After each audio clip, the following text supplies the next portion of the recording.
Joy was in her early 30s, a woman with a soft smile and a heart full of plans. After years of dating, she had recently said yes to Ken's proposal, and now the two were knee-deep in wedding preparations. Ken, her fiancé, was everything she believed she wanted. Gentle, reliable, thoughtful. He was always ready to lend a hand, offer comfort, or simply be there when it mattered most. Though he came from modest beginnings and his wallet never overflowed, his devotion to Joy was unwavering. He clocked in long hours at work, pushing himself past exhaustion just to make sure she lacked nothing essential. Ken held firm to the belief that love, patience, and perseverance were enough to build something lasting. And while Joy was grateful for his sacrifices, she couldn't ignore the quiet ache in her chest, a craving for more than what he could offer. She'd always pictured herself living a life of elegance and indulgence. Around her, friends seemed to be living out that very dream. They floated through lives sprinkled with luxury, born into wealth or paired with partners who had deep pockets and expensive tastes. They wore high-end fashion, flaunted designer handbags, flaunted sparkling jewelry, and jetted off to tropical getaways on a whim. To them it was all within reach. To Joy, it felt light years away. Every brunch, every group chat, every glossy Instagram story chipped away at her contentment. The designer labels, the candlelit dinners at five-star restaurants, the spontaneous weekend trips to places she couldn't pronounce, they all stirred up something bitter inside her. She began to look at her own life through a different lens, one tinged with envy, unease, and slowly, a bit of shame. The simplicity that once seemed sweet now felt stifling. As the wedding day crept closer, that gnawing inner turmoil only deepened.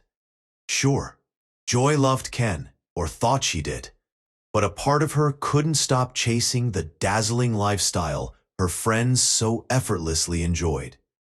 And then, one idle afternoon, as she aimlessly scrolled through her phone, a new message lit up her screen. A friend request from someone named Victor.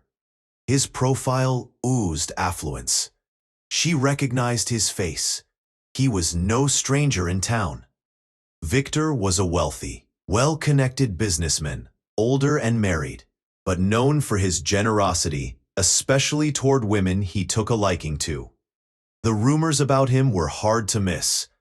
Joy hesitated, but curiosity quickly got the better of her. His page was a highlight reel of opulence. Yachts, penthouses, exotic cars. She told herself it was harmless. Just a click. Just a casual friendship. That click opened the door. Soon, Victor was reaching out regularly. He whisked her away to upscale restaurants, sent her pricey gifts wrapped in silk ribbons, and treated her as though she were royalty. His charm was magnetic, his words intoxicating, and he seemed to speak directly to that part of her that still dreamed in gold and velvet. In him, she saw a shortcut to the life she always imagined, and the rush of it all was hard to resist. The more time she spent with him, the more tangled up she became in the fantasy he offered, something Ken, despite his best intentions, could never give her. But living two lives is a dangerous game, and deep down, Joy knew it. Days slipped into weeks, and the wedding loomed ever closer. By now, Joy had mastered the balancing act, planning a future with Ken by day, slipping into Victor's world by night. She kept assuring herself it was fine, that she was in control, that no one would catch on. She believed she could juggle both worlds without either one crashing down. But life doesn't usually work that way. Just days before the wedding, Joy's carefully balanced world began to unravel.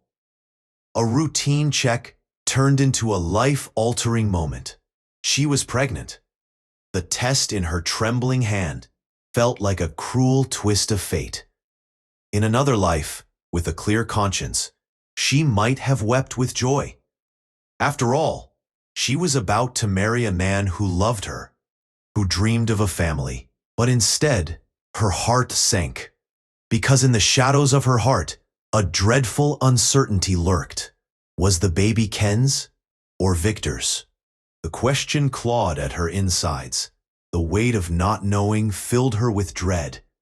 How could she walk down the aisle, veil in place and smile on her lips, harboring a secret that could destroy everything? If the child wasn't Ken's, if the truth ever surfaced, it would ruin him, ruin them. The betrayal would be too much. She could see it already. Ken's face twisted in hurt, the devastation in his eyes, the trust shattered beyond repair. And what if it was Victor's? That thought scared her even more. In the days that followed, Joy was consumed by fear, pacing the floor at night, her thoughts loud and merciless. After agonizing over every possibility, she came to a decision, one that would haunt her. In desperation, she chose to end the pregnancy. She told herself it was the only way to protect the life she was about to start. To marry Ken without secrets, to preserve the love that, despite everything, still pulsed in her chest. She arranged the abortion quietly, moving through the motions in a daze. When it was over, she felt hollow but relieved. Sorrow pressed on her, but she clung to her decision like a lifeline. She promised herself it was the last lie, the final secret. From that day on, she would be the wife Ken deserved. No more detours, no more illusions. Just them, starting fresh. Their wedding was everything it was supposed to be. Beautiful, joyous. From the outside, they looked like the picture of happiness. Two people in love, ready to build a life together. Joy smiled through it all, trying to silence the ghosts inside her. As months passed, Joy and Ken began trying for a child. It was natural, expected. They were ready, or so they thought. But each passing cycle brought only disappointment. At first, Joy brushed it off. These things took time, but as the months stretched on and the pregnancy tests remained stubbornly negative, worry began to curl in her chest. She visited specialists, underwent tests, clung to hope. But the doctors had no comforting answers, only vague terms, low chances, complications, unexplained infertility. None of it made sense. Joy had conceived once before. Now she couldn't help but wonder, had the abortion damaged something beyond repair? The regret crept in like a slow tide. Every sleepless night echoed with the same thought. If I hadn't done it, I would have a child now. Whether it was Ken's or not, it would have been hers. She would have held a baby in her arms by now. The home they'd built now felt quieter, emptier, a constant reminder of what might have been. Ken tried to be supportive. He reassured her gently, suggested options, adoption, IVF, just giving it more time. But Joy, weighed down by guilt and grief, began to change. She pulled back. Her sorrow sharpened into bitterness, and little by little, a wall rose between them. And then came the day everything unraveled. Ken overheard a conversation, just a few words, a careless slip, a name mentioned at the wrong time. Victor. His gut twisted. Suspicion bloomed. He confronted her gently at first, trying to make sense of the pieces. But when she saw the knowing look in his eyes, something broke inside her. Joy couldn't keep lying. Through tears and trembling words, she told him everything. About Victor, about the affair, about the pregnancy, about the abortion. She didn't hide. She didn't sugarcoat. She let the truth fall between them like broken glass. Ken was shattered. He had poured his heart into their life together, stood by her, dreamed with her. He had loved Joy with a sincerity that asked for nothing but honesty in return. And now, standing in the wreckage of their shared dreams, he felt betrayed in the most intimate way. The woman he had trusted beyond all others had kept from him the one truth that could never be undone. Joy pleaded with him, tearful, desperate, for understanding, for forgiveness. But every word fell like stones in water. Ken couldn't look at her without seeing the shadows of what had been hidden from him. The betrayal, the child they'd never know, the version of their future that had died without his knowing. The trust they once had, so solid, so unquestionable, was gone. He tried to stay. He really did. But love is fragile when wounded by deceit, and some breaks can't be mended. In the end, he walked away, heartbroken, unwilling, but certain. He couldn't stay beside someone whose choices had stolen their future before it had even begun.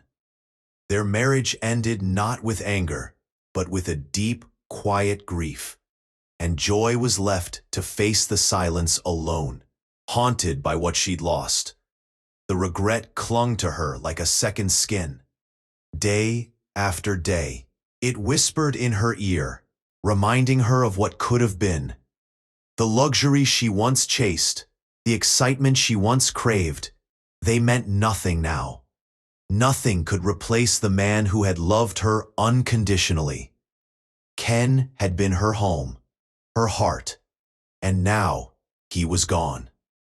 She lived on, surrounded by things that no longer held meaning. And sometimes, in the stillness of early morning or in the aching quiet of sleepless nights, she'd close her eyes and imagine another life. A simpler one. A baby's laughter in the background, Ken's arms around her, the slow, soft joy of an honest life built together. But that life was gone, and as the years passed, Joy came to understand that her deepest sorrow wasn't the loneliness or even the child she might never have, but the knowledge that she had once held everything she ever needed in the palm of her hand and let it slip away.